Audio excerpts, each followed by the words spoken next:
back. On today's video, we will be discussing the purpose of evil, why does it exist, who is allowing it, and things of that nature. So, to start, let's look at some words of wisdom from Solomon in the book of Ecclesiastes. So, we start off with Ecclesiastes 6:12, and it says, "For who knoweth what is good for man in this life? All the days of his vain life which he spendeth as a shadow. For who can tell a man what shall be after him under the sun?" So this is the idea of how can you know what is good when you are not aware of what is to come, right? There is an end, and what you're seeing can precisely be a means to an end. So, how can you determine whether it is good or not? So, Ecclesiastes 7:3 reads, "Sorrow is better than laughter, for by the sadness of the countenance the heart is made better." Now, this speaks on the idea that when you experience sorrow, it now builds character, which makes it more purposeful than laughter actually is, even though that may be what we prefer to experience. What is actually benefiting us more is the sorrow. Now, Ecclesiastes 7:14, "In the day of prosperity be joyful, but in the day of adversity consider, God also had set the one over against the other, to the end that man should find nothing after him."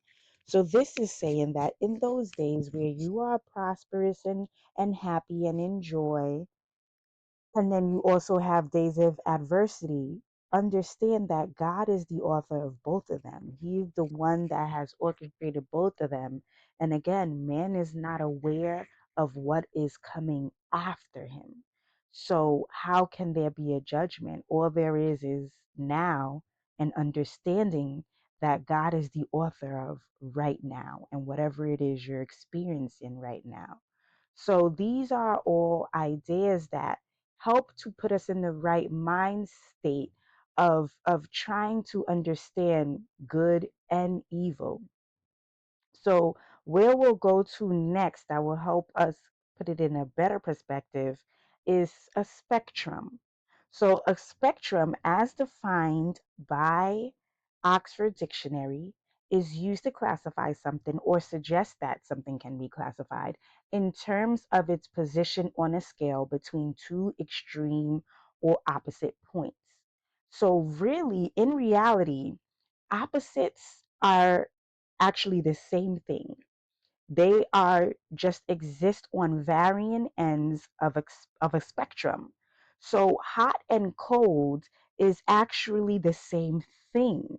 It is varying degrees of temperature, but they are on opposing ends of the spectrum.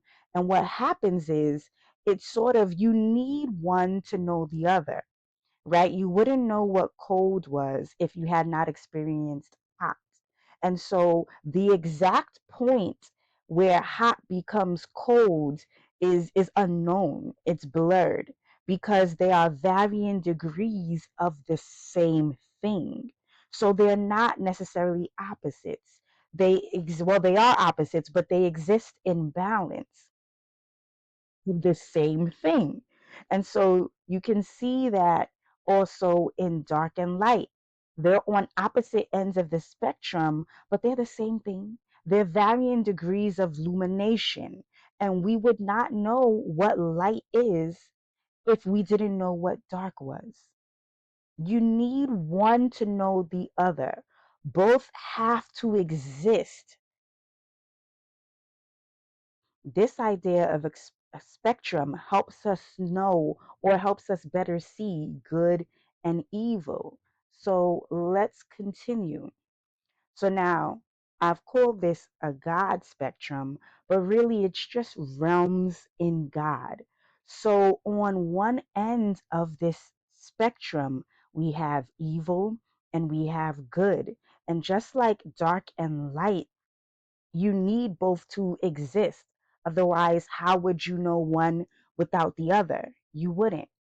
And so what happens is evil, also Yahweh, devil, or flesh, these are on the other end of the spectrum of what we desire.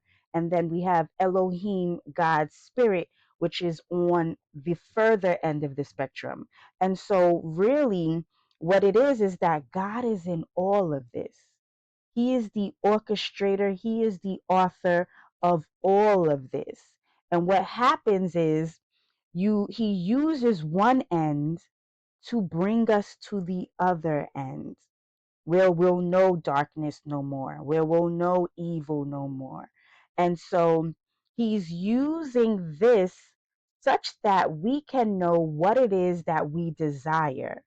The opposite is, or the opposer is pushing us towards this realm that we desire to be in. And so, if you remember in the first video, I spoke about how Yahweh, we have Yahweh, Adonai, and Elohim, and those are just realms in God. Those are depths in God, with Yahweh being the most basic and Elohim being the highest.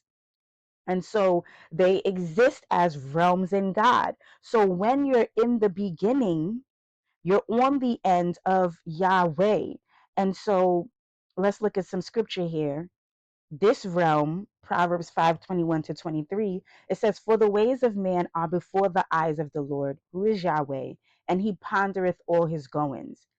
His own iniquity shall take the wicked himself, and he shall be holden with the cords of his sin. He shall die without instruction, and in the greatness of his folly he shall go astray." So on this end, we see sin, we see law, we see transgression, we see Yahweh in operation, we see guilt, we see shame, we see death, right? That is what is on this end of the spectrum. And that is what Yahweh, as we have read, brought forth into the earth. He brought forth a law which brought forth sin, right? And which brought forth death. And on this end of the spectrum of what we want to experience, let us look at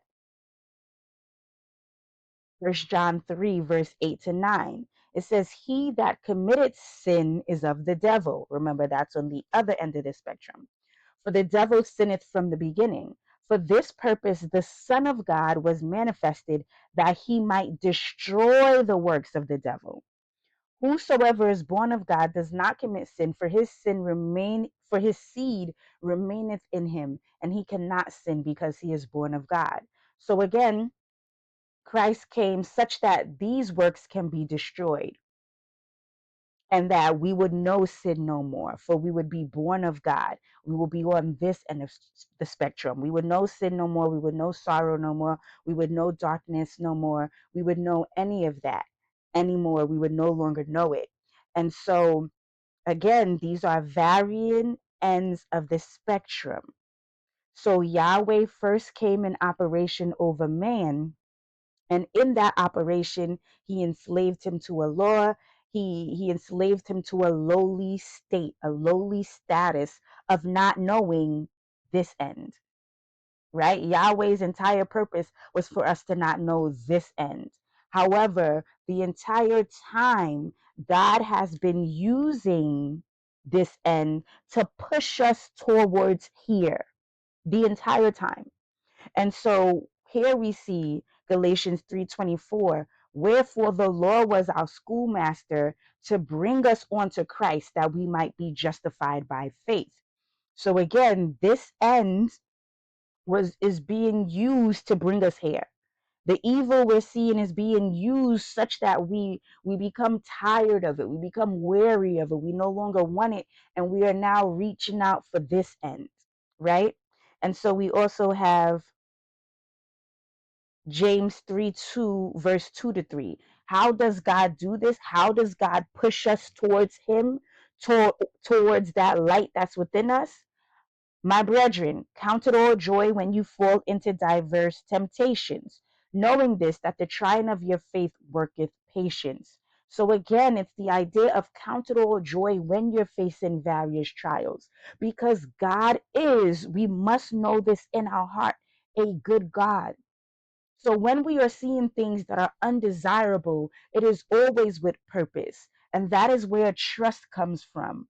We have to know He is good. We have to know that He is loving and that He is using certain circumstances to work out what needs to be worked out within us, right?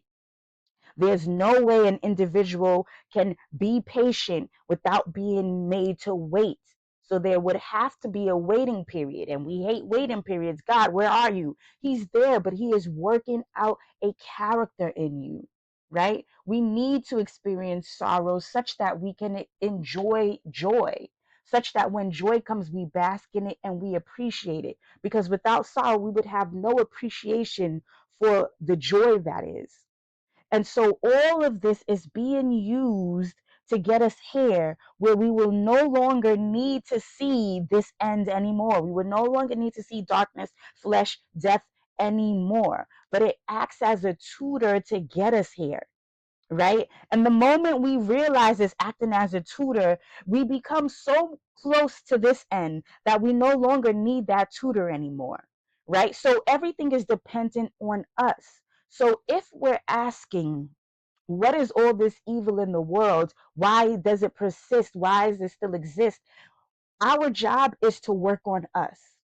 Because when we work out that evil and that fleshly nature of us, that is contrary to us, and we now find ourselves on this spectrum, we become one that now exists in union with God. And what that does is it creates a domino effect that all that comes into our vicinity or that we interact with will benefit from, and it will be create a domino effect of them also eliminating the darkness within them.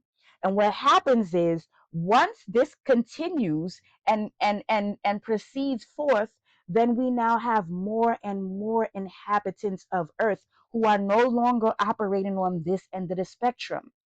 And then earth is now handed over to the sons of God, to those who operate in light, to those who operate with the Spirit of God. And so, our duty in this never ending question of why is evil persisting, our duty is to first of all eliminate it within ourselves, right? And God is using that evil to push us towards that light, towards the light within us. And so every trial, every circumstance becomes a learning experience. And once you see it that way, you begin to learn and you begin to move along the spectrum. But if you see it as, why is this happening to me? I don't understand, then you sort of end here because you're not in trust and you're not in faith. Faith is not being worked out in you, and the character that needs to be worked out in you is not also being worked out in you, so you're staying along here. But the moment you start realizing that this is all God, right? There is nothing that is not in God's control. There's nothing that He has not created as a supreme being. He is the author of everything. So once you start realizing that this is varying degrees of God, that this is a spectrum of God, and He's just using this for your benefit, that is when you start moving along, because then you start using it to teach you what it needs to teach you. And then the whole earth begins to progress along in this spectrum as well. And this end is fully eliminated, right? So the answer is that it is a spectrum that is used to get us to what we desire. And the truth of the matter is, we would not know what we desire without first of all experiencing what we didn't desire. What we didn't desire. We would not appreciate what we desire without first of all experiencing the undesirable. And so everything is all God. Everything. Everything is Him. And there is nothing that He is not in control of. There is nothing that He does not know. And so, to look at things with rightful eyes is to look at everything as God's work and God's doing. And until we are able to start knowing the future, we can't make judgment on it. We just have to see it as being purposeful in God's hands. And so that concludes today's video. But just a reminder that all of these ideas can be found in these two books, The Kingdom of God is at Hand, Time, What Is It Anyhow? And they are both available now on Amazon. So definitely check that out. Thank you for joining me today. And until next time.